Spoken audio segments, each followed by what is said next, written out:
잠을 제대로 못 자는 건 정말 괴로운 일이죠. 여러 방법을 시도해도 잠을 푹 자지 못하는 분들이 계실 텐데요. 그럴 때 우리는 수면제를 처방받아서 복용하기도 합니다. 이때 가장 흔히 처방되는 수면제 중 하나가 졸피뎀입니다. 졸피뎀은 많이 사용되고 있지만 좀 위험한 약으로 알려져 있기도 한데요. 졸피뎀이 정말 그렇게까지 최악인지, 그럼에도 왜 많이 사용하는지, 졸피뎀 말고 다른 안전한 수면제는 없는지 오늘 분명하게 말씀드리도록 하겠습니다. 먼저 졸피뎀은 정말 먹으면 안 되는 약일까요? 사실 저는 그렇게 생각하지는 않습니다. 경우에 따라서는 필요한 약이라고 생각합니다. 불면으로 인한 문제가 약의 부작용보다 더 크다면 당연히 써야겠죠. 하지만 정말 조심해서 먹어야 할 약입니다. 우리가 이 약을 위험하다라고 말하는 것은 부작용과 중독 위험성 때문인데요. 부작용 중에 가장 주의해야 될 것이 수면 중 이상 행동입니다. 밤중에 어떤 행동을 했는데 그게 잘 기억이 안 나는 거죠. 행동 양식은 굉장히 다양하게 나타납니다. 냉장고를 뒤져서 뭘 먹을 수도 있고요. 집안을 그냥 돌아다닐 수도 있고, 어떤 분들은 다른 사람과 좀 대화를 나누거나 통화를 하시는 분들도 계십니다. 그런데 이게 다 기억이 나지 않는 거죠. 이거를 한번 경험하고 나면 상당히 좀 공포스럽습니다. 이런 부작용이 생기는 이유는 졸피뎀이라고 하는 약이 뇌를 선택적으로 억제하기 때문에 나타나는 것입니다. 기억을 저장하는 해마라는 곳을 억제하고 충동과 행동을 조절하는 전두엽이라고 하는 부분을 억제하기 때문입니다. 물론 모든 사람에게 이러한 부작용이 생기는 것은 아닙니다. 졸피뎀을 10mg 이상으로 복용을 하신다거나 술을 같이 마시거나 다른 진정 효과가 있는 약을 같이 복용하는 경우, 이런 경우에 수면 중 이상 행동이 발생할 가능성이 높습니다. 이런 수면 중 이상 행동을 한 번이라도 경험하신 분들은 졸피뎀을 먹지 말아야 합니다. 그 이후에도 발생할 가능성이 높기 때문이죠. 그 다음 문제가 되는 것은 중독입니다. 요새는 중독 대신에 의존이라는 단어를 쓰는데요. 사실 교과서적으로 졸피뎀은 내성이나 금단이 심하지 않고 의존 위험성이 없는 약으로 알려져 있기는 합니다. 하지만 막상 현실에서는 생각보다 의존성이 좀 높은 것처럼 느껴지기도 하죠. 이렇게 의존성이 높은 이유는 작용 시간이 짧고 효과가 좋기 때문입니다. 우리가 릴스나 쇼츠 같은 이런 짧은 동영상을 자꾸 보게 되는 것과 비슷한 맥락이라고 보시면 됩니다. 즉각적인 만족감이 크다 보니까 점점 빠져들게 되는 거죠. 효과가 좋다는 거는 양날의 검과 같습니다. 졸피뎀을 먹어보신 분이라면 알겠지만 약이 상당히 좀 깔끔하다라는 느낌을 받습니다. 먹고 30분 내로 잠이 오고 아침에 일어나면 개운하죠. 그래서 오랜 기간 불면으로 이제 힘들어 하시는 분들이 먹고 나면 만족감이 상당히 큰 편입니다. 그런데 문제는 이 만족감에서 비롯됩니다. 효과가 좋다는 거를 이제 한번 경험하고 나니까 자꾸 이 약을 찾게 되는 거죠. 없으면 잠이 안 오고요.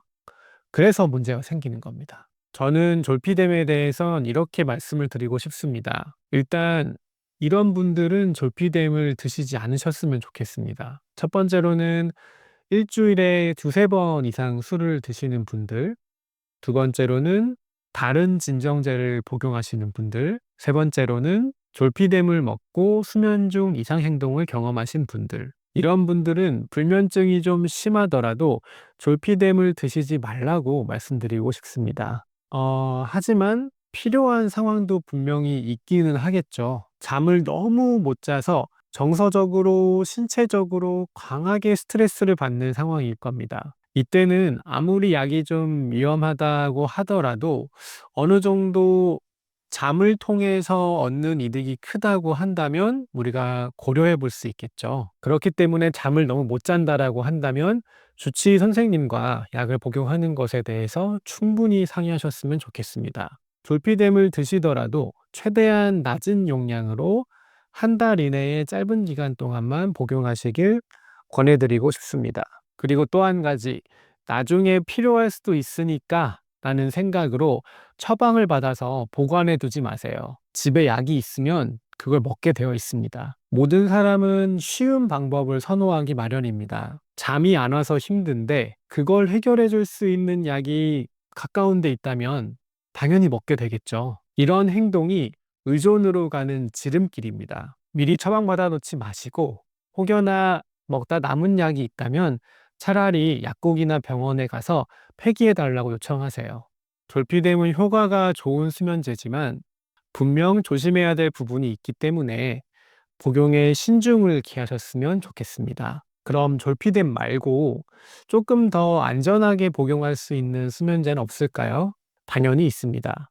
우리가 불면증을 유발할 수 있는 어떤 다른 원인들을 다 배제하고 단순 불면증이라고 했을 때 졸피뎀 말고 조금 더 안전하게 장기적으로 복용할 수 있는 수면제는 어떤 것들이 있을까요?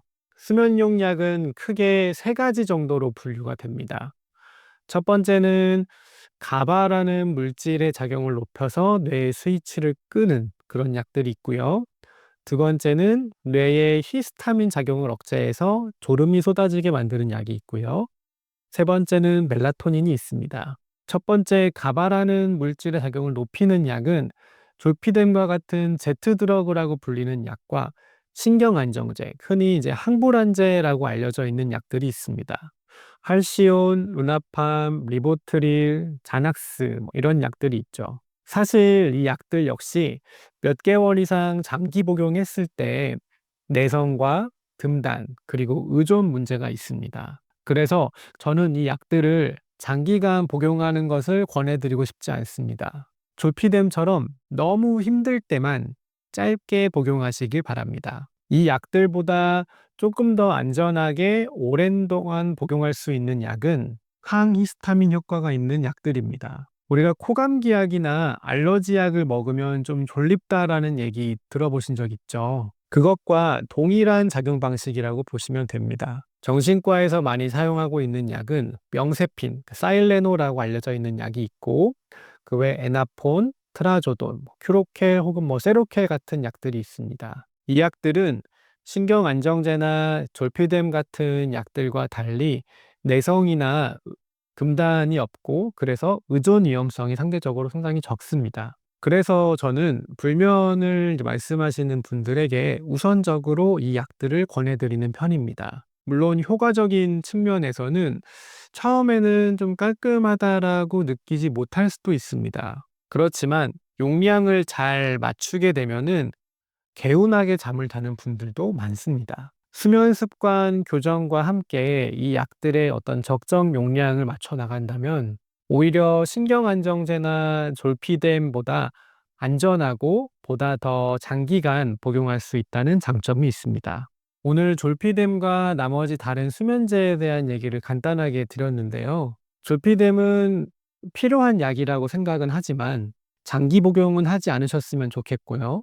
상대적으로 안전한 다른 수면제와 그리고 이제 가장 중요한 건 이제 수면 습관 교정을 통해서 불면증을 극복해 나가셨으면 좋겠습니다. 앞으로도 이런 정신 건강에 대한 유용한 정보들을 제공해 드리도록 하겠습니다. 이상 정신과 의사 장지원이었습니다.